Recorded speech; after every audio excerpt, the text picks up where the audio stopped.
Hello, welcome to my channel. Hallelujah, to God be the glory. I am sharing the teaching of Pastor Hinn about the healing, and maybe one of these days I will testify.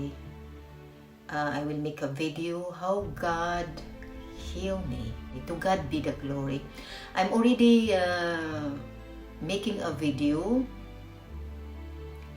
about the power of prayer and fasting, how God healed me. And again, God healed me. Hallelujah. Let's agree to the prayer of Pastor Hinn. Let's read the Word of God and continue to pray until God hear our prayers. Teaching on healing.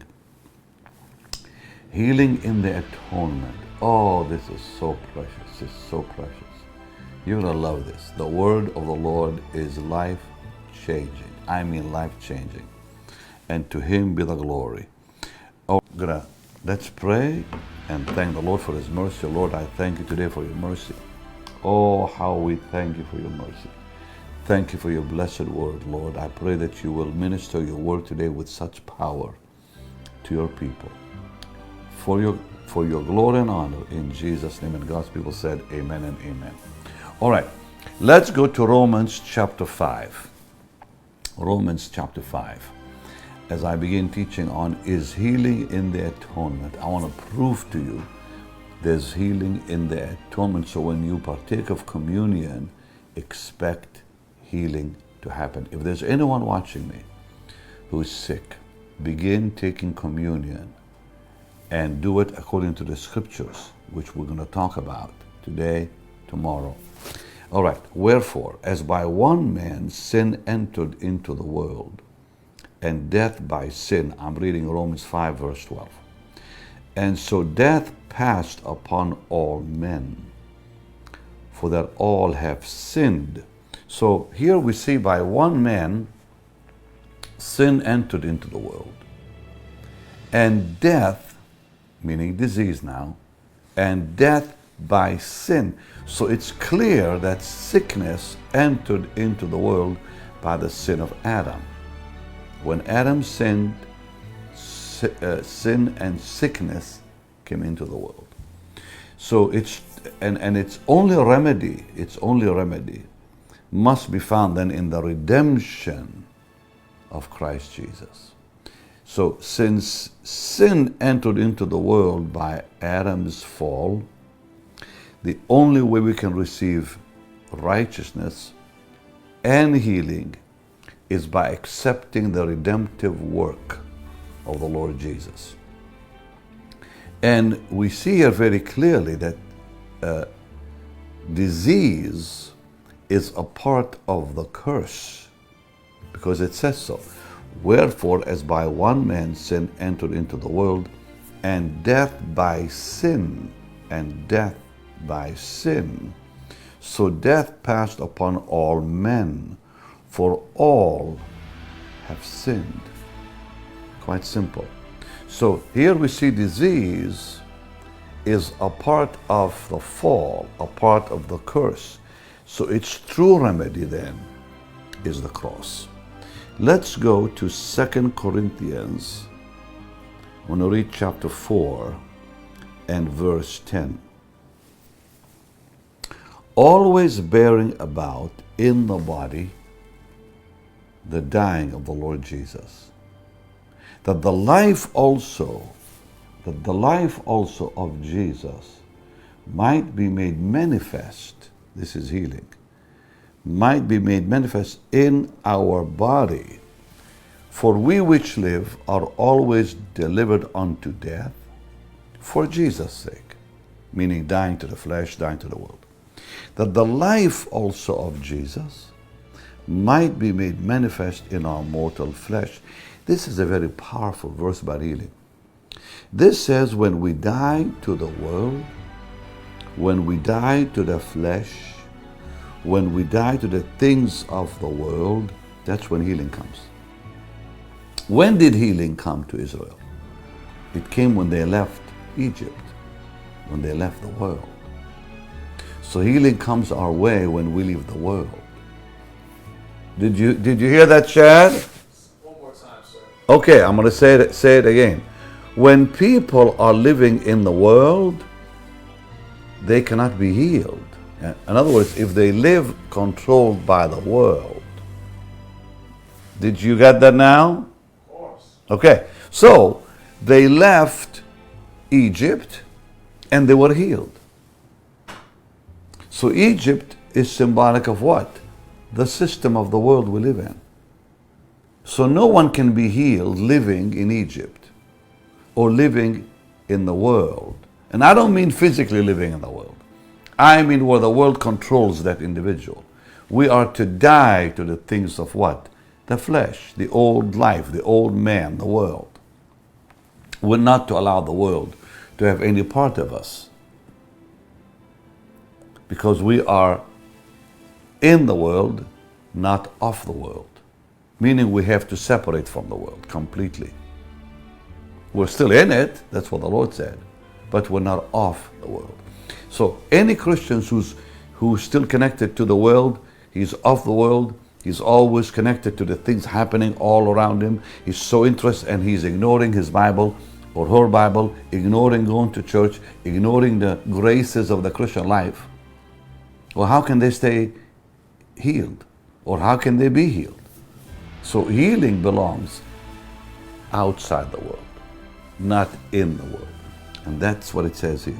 For we, verse 11, look at it again. For we which live are always delivered unto death, meaning dying to the world, for Jesus' sake, that the life also of Jesus might be made manifest in our mortal flesh. So God healed Israel when they left Egypt. God will heal us when we leave Egypt. So when people separate themselves from the world and surrender completely to Jesus, that's when healing comes. So this is a very powerful portion of God's Word. So, when people take communion, if they're still a part of the world, it means nothing. It's not going to bring blessings to them.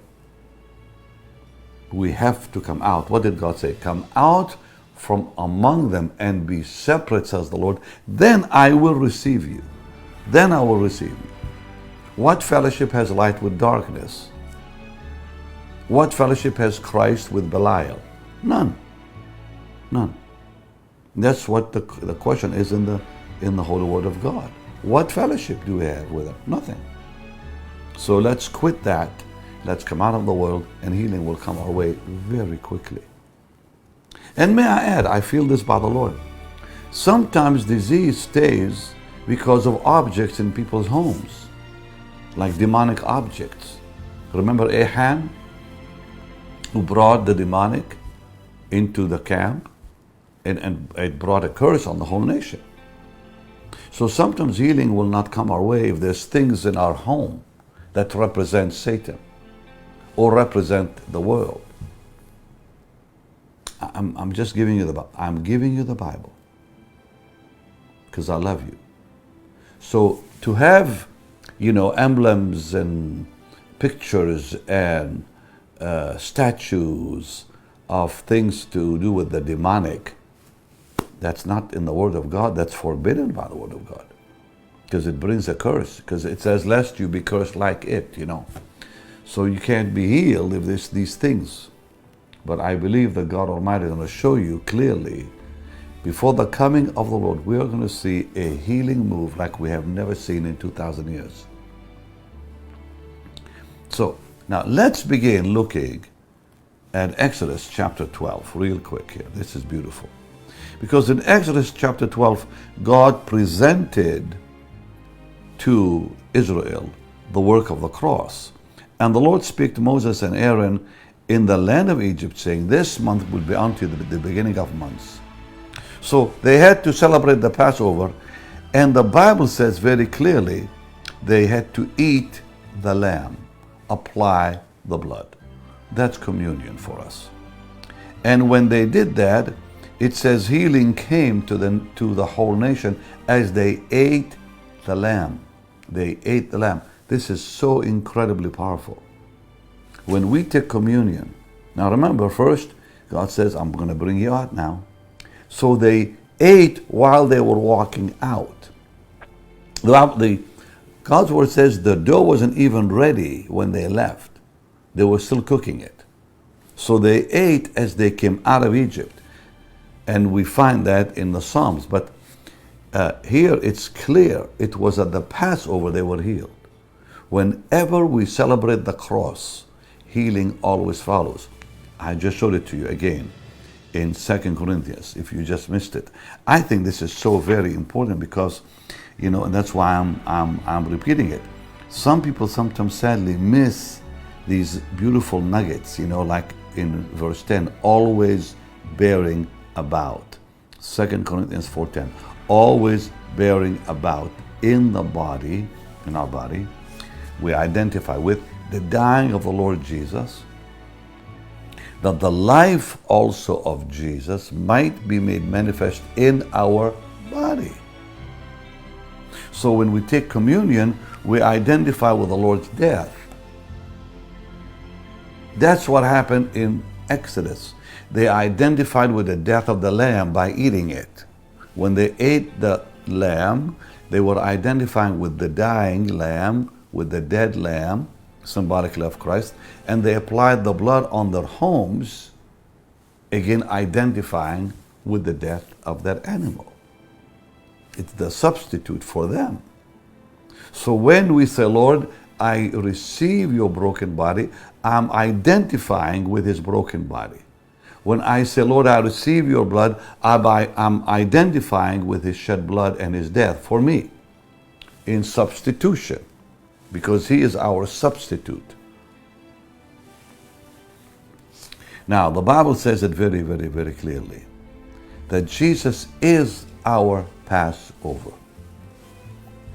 So when I partake of the Lord in communion, I am partaking of Passover every single time. I don't have to wait once a year to celebrate Passover. Passover is celebrated every single time I partake communion. So Paul says in 1 Corinthians 5:7, purge out therefore the old leaven, meaning get rid of the world. Here again it's repeated, get rid of the old leaven, the old world, that you may be a new lump, new in Christ. As you are unleavened, meaning we are pure from the world. For even Christ, our Passover, is sacrificed for us. So every time I take communion, I'm really celebrating Passover like Israel did in the wilderness. And then as they came out, they were healed. And every time I partake of communion, I'm declaring I don't belong to the world. So they received strength. They received healing. That was the result of partaking Passover. And the same will happen to you and me. Let's look at Psalm 105. Oh, this is beautiful. Okay. Psalm 105 and verse 37, one of my favorites. He brought them forth also, so they were leaving the land. He brought them forth also with silver and gold, and there was not one feeble person among their tribes. That's incredible. 3 million people, and not one person sick for 40 years. Not one person had a toothache, had to go to a dentist. Not one person had to go to a chiropractor. Not one person had to go to a doctor. Not one person had to take medicine. Medicine was not even introduced to Israel till after Solomon married the Egyptian wife he had. So medicine came from the Egyptian wife of Solomon. Nobody even knew about it. It's not even mentioned in the Bible. There's no mention of doctors or medicine in the Word of God till Solomon married that Egyptian wife who brought medicine with her to Israel. and introduced it to the nation. Shocking. That actually happened. And yet before that, they were all healed. All they had to do is repent, celebrate the Passover again, and they were healed. It happened. Do you remember what happened in 2 Chronicles? Let's go to it quickly. 2 Chronicles chapter 30.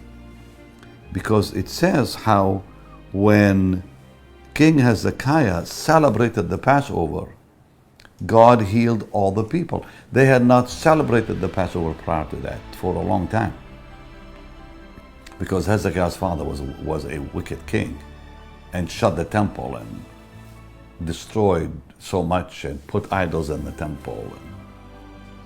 And it says now, after Hezekiah became king, he said, listen, clean up the temple. It took him 8 days. And then he said, let's celebrate the Passover. And he prayed, even though they were not even ready to do it right. It says in verse 7, for there were many in the congregation that were not sanctified. But then it says that he prayed and said, anyone who prepares his heart to seek God, the Lord God of his fathers, though he be not cleansed according to the purification of the sanctuary. That's in verse 19. But look at verse 20 of 2 Chronicles 30. And the Lord hearkened to Hezekiah and healed all the people. So here the Passover had not been celebrated in so long. And even though the priests were not even sanctified to do it right, because the people repented, God healed all the people because of Hezekiah praying for them. What a lovely Lord. What a gracious Lord. And so maybe you've not had communion for a while. I think it's time you do if you're sick. And watch what God will do. My father-in-law, Roy Harden, was dying with cancer years ago. And a man of God came and told him about communion, the importance. And he heard the word and began taking communion. He was supposed to be dead within days from cancer. He lived 10 extra years. The cancer was gone. His color came back. His hair came back. He gained the weight he had lost. We were all amazed. Sue and I had flown to Orlando from California to say bye for the last time, thinking he's going to go. And this preacher came with us, who told my father-in-law to have communion daily, to remind God of his promises. And Roy did. And Roy Harden had the largest church at one time in America called Calvary Assembly in Orlando, Florida. But God healed him because he took communion. Maybe I'm talking to someone who needs to really hear this. Okay, remember what God said to Israel. We all know the verse, of course, in Exodus 15:25. But I want you to see one thing maybe people miss.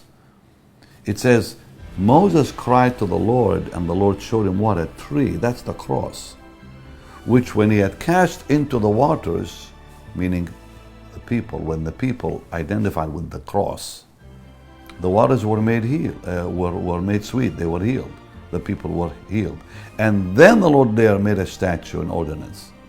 There he proved them and said, if you will hearken to the voice of the Lord your God, will do that which is right in his sight, will give ear to his commandments, keep all his statutes, I will put none of these diseases on you, which I brought on the Egyptians, for I am the Lord that healeth thee. But they had left Egypt healed, and now they began to complain and live worldly, and God brought them back to the cross. Every time sickness came into Israel, when they came back to the work of Calvary, symbolically to the cross, like in Numbers 16 and in Numbers 21, they were healed.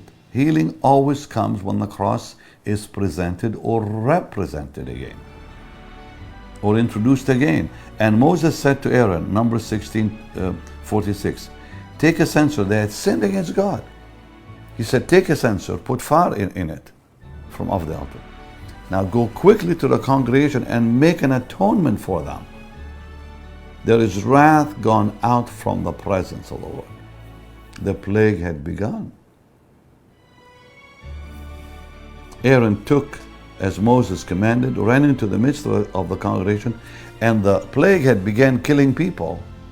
But when he made the atonement in verse 48, it says, he stood between the living and the dead, and the plague stopped. So quickly, sickness will stop if the cross comes back. And they that had died, 14,000 people, besides Korah and his company, who had sinned against God. And remember what it says in Numbers 21, verse 5 through verse 9. Okay, let's just look at it. The cross, again, they sinned against the Lord. They complained. It says in verse 5, and the people spake against God and against Moses, wherefore, why did you bring us out of Egypt? To die in the wilderness? They were complaining about no bread, no water, no food. And the Lord sent fiery serpents among them. They bit the people, and much people died. Then they said, we've sinned, we've sinned.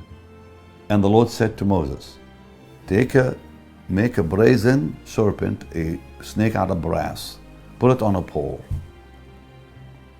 and whoever will look on it will live. And Moses made a serpent of brass, verse 9, put it upon a pole. It came to pass that if a serpent had bitten any man, when he beheld the serpent of brass, he lived. That's the cross. Remember Jesus saying to Nicodemus, as Moses lifted up the serpent, so shall the Son of Man be lifted up. So healing comes when the cross is back in our life. Finally, Job, I love this portion in chapter 33 and verse 14. I love it. And it talks about very, very, very clearly, when God brings the ransom, that person is healed. In verse 24, you can read the whole portion later. Then he's gracious unto him and says, deliver him from going down to the pit. I have found a ransom. But you know, it says earlier, if someone obeys the Lord and God speaks to them and they obey him, they'll be fine. It begins where it says God speaks once, yet twice, but man doesn't receive it in dreams and visions and so on and so forth. But if he does not, because God's purpose in speaking to us is, it says, to keep back his soul from the pit, verse 18, his life from perishing by the sword. But if man doesn't listen, he's chastened also with pain upon his bed. So sickness comes because of rebellion sometimes. His flesh is consumed away, and so on in verse 21. And then it says, but God is gracious and says, deliver him from going down to the pit. I found a ransom. His flesh will be fresher than a child's. He will return to the days of his youth. That's incredible. That's the promise of God. Healing comes when the cross of Jesus is seen again. I'm going to put some beautiful worship for you. And let's just believe God to heal you today, because I really believe that God Almighty wants you whole, completely whole. All right. Turn your eyes upon Jesus. That's how you get healed.